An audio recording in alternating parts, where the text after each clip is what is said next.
হাকিমুল উম্মত মুজাদ্দিদুল মিল্লাত হযরত মাওলানা শাহ আশরাফ আলী থানভী রাহমাতুল্লাহ আলাইহি বলে, ঠিক এরকম ভাবে কোনো ব্যক্তি ফজরের নামাজ পড়ার পরে যখন জোহরের ওয়াক্ত হয়, যদি জোহরের নামাজ পড়তে মন চায়, আল্লাহর ঘর মসজিদে নামাজের জন্য ঢুকে, বুঝতে হবে ফজরের নামাজ হজম হইছে, জোহরের নামাজের ভোগ লাগছে।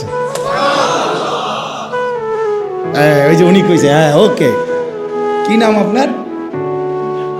হ্যাঁ এম আলী আশরাফ ভাই। ভাই বুঝছি কইছে যে অর্থাৎ ওকে, ঠিক কইছেন, মানে দারুণ মিলছে, ঠিক কিনা বলেন? হ্যাঁ দারুণ কথা। ফজর কবুল হইছে বলে জোহরের চাহিদা তৈরি হয়েছে।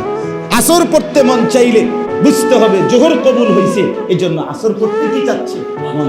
অতএব কোনো ব্যক্তি এক ইবাদত কবুল হওয়ার প্রমাণ, লক্ষণ, বাহ্যিক নিদর্শন যে ওই ইবাদত পুনরায় করতে পারা। কথা বুঝছেন? তাহলে এখন রমজানের 1 মাসের রোজা আমরা রাখবার পরে যদি আমাদের দিলে এই 6 রোজা রাখবার আবার আগ্রহ তৈরি হয়, রাখার তৌফিক হয়, তো আশা করা যায় পিছনের রমজানের রোজা আল্লাহ কবুল। এই জন্য নতুন করে আবার রোজা রাখবার কি দিছেন? আল্লাহ তৌফিক দিছেন, আপনি রাখছেন।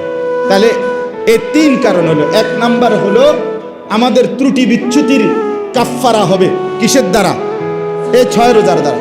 2 নাম্বার হলো আমি যদি 6 রোজা রাখতে পারি তো আশা করা যায়, প্রমাণ হবে, বাহ্যিক একটা নিদর্শন বোঝা যাবে আমার পিছনের রোজা আল্লাহ কবুল করছেন বলেই আমারে নতুন করে আবার রোজা রাখবার কি দিছেন?